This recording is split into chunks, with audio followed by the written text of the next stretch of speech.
ओम गणेशाय नमः। आज हम अहोई अष्टमी व्रत के पूजन की विधि जानेंगे। उससे पहले अगर आपने मेरे चैनल को लाइक शेयर सब्सक्राइब नहीं किया है तो प्लीज कर दीजिए और बेल बटन को भी प्लीज प्रेस कर दीजिए। सभी को अहोई अष्टमी की बहुत बहुत हार्दिक शुभकामनाएं। यह व्रत कार्तिक लगते ही अष्टमी को किया जाता है। जिस बार की दीपावली होती है अहोई आठे भी उसी बार की पड़ती है। इस व्रत को स्त्रियां ही करती हैं जिनके संतान होती है। बच्चों की माँ दिन भर व्रत रखे सायंकाल दीवार पर अष्टकोष्ठक की अहोई की पुतली रंग भरकर बनाए। उस पुतली के पास सेई और सेई के बच्चों का चित्र भी बनाए या छपी हुई अहोई अष्टमी का चित्र मंगवाकर दीवार पर लगाएं तथा उनका पूजन कर सूर्यास्त के बाद अर्थात तारे निकलने पर पृथ्वी को पवित्र करके चौंक कर एक लोटा भर कर एक पटले पर कलश की भांति रख कर पूजन करें। अहोई माता का पूजन करके माताएं कहानी सुने। पूजा के लिए माताएं पहले से ही एक चांदी की अहोई बनवाएं जिसे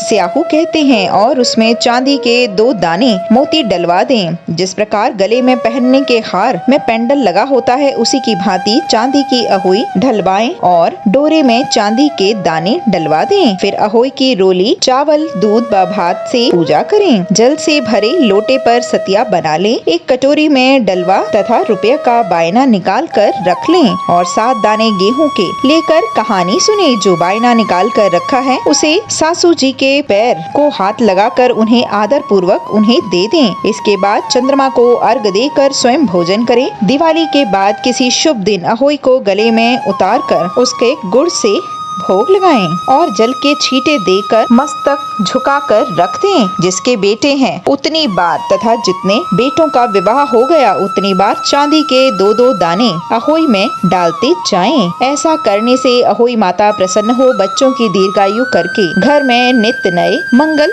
किया करती हैं। इस दिन पंडितों को पेठा दान करने से फल की प्राप्ति होती है। अहोई का उद्यापन जिस स्त्री को बेटा हुआ हो अर्थात अथवा बेटे का विवाह हुआ हो तो उसे अहोई माता का उज्जमन करना चाहिए। एक थाल में 7 जगह 4-4 पूड़ियाँ रख कर उन पर थोड़ा थोड़ा हलवा रखें। इसके साथ ही एक तियल साड़ी ब्लाउज उस पर सामर्थ्य अनुसार रुपए रखकर थाली के चारों ओर हाथ फेर कर श्रद्धा पूर्वक सासू जी के पैर छू लें और यह सब सामान सासू जी को दे दें। तियल और रुपया तियल तथा रुपया सासू जी अपने पास रख लें और हलवा पूड़ी का बायना बांट दें। बहन बेटी के यहाँ भी बायना भेजना चाहिए। इसकी कथा इस प्रकार है। बोलो गणेश भगवान की जय। एक साहूकार था जिसके 7 बेटे थे, 7 बहुएं तथा 1 बेटी थी। दीपावली से पहले कार्तिक बदी अष्टमी को 7 बहुएं अपनी इकलौती नंद के साथ जंगल में खदान में मिट्टी खोद रही थी। वहीं स्याहू की मान थी। मिट्टी खोदते समय नंद के हाथ से सेई का बच्चा मर गया। स्याहू माता बोली कि अब मैं तेरी कोख बांधूंगी। तब नंद अपनी 7 भाभियों से बोली कि तुम में से कोई मेरे बदले कोई अपनी कोख बंधवा लो।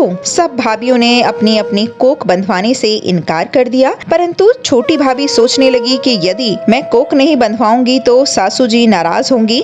ऐसा विचार कर नंद के बदले छोटी भाभी ने अपनी कोख बंधवा ली। इसके बाद जब उसके कोई भी लड़का होता तो वो 7 दिन बाद मर जाता। एक दिन उसने पंडित को बुलवा कर पूछा कि मेरी संतान 7वें दिन क्यों मर जाती है। तब पंडित जी ने कहा तुम सुरही गाय की पूजा किया करो। सुरही गाय स्याहू माता की भाईली हैं। वह तेरी कोख छुड़वाएंगी तब तेरे बच्चा जिएगा। इसके बाद वह बहू प्रातःकाल उठकर चुपचाप सुरही गाय के नीचे सफाई आदि कर जाती। गौ माता बोली कि आजकल कौन मेरी इतनी सेवा कर रहा है, सो आज देखूंगी। गौ माता बहुत सवेरे उठी। क्या देखती हैं कि साहूकार की छोटे बेटे की बहू उनके नीचे सफाई करके जाती है। गौ माता उससे बोली क्या मांगती है। तब साहूकार की बहू बोली कि स्याहू माता तुम्हारी भाईली हैं, उन्होंने मेरी कोख बांध रखी है, सो मेरी कोख खुलवा दो। गौ माता ने कहा अच्छा। तब गौ माता समुद्र पार अपनी भाईली के पास उनको लेकर चली। रास्ते में कड़ी धूप थी, सो वे दोनों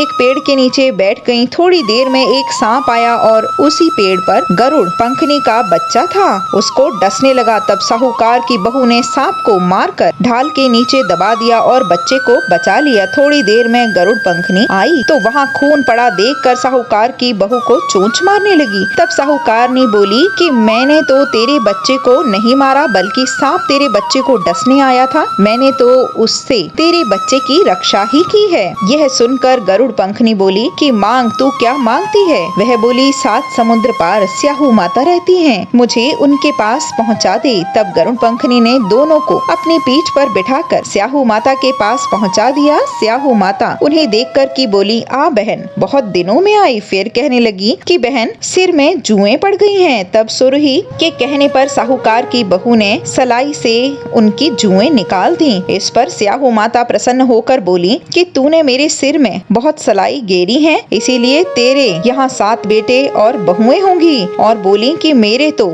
एक भी बेटा नहीं और 7 बेटे कहाँ से आएंगे? स्याहू माता बोली, क्यों, क्या बात है? तब वह बोली, मुझे वचन दे तो बताऊं। स्याहू माता बोली, वचन दिया, वचन से फिरूं तो धोबी के कुंड पर कंकरी होऊं। तब साहूकार की बहू बोली, मेरी कोख तो तुम्हारे पास बंद पड़ी है। यह सुन स्याहू माता बोली कि तूने मुझे तो ठग लिया, मैं तेरी कोख खोलती तो नहीं, परंतु अब खोलनी पड़ेगी। जा, तेरे 7 बेटे 7 बहुएं मिलेंगी, तू जाकर उजमन करियो, 7 अहोई बनाकर 7 कढ़ाई करियो।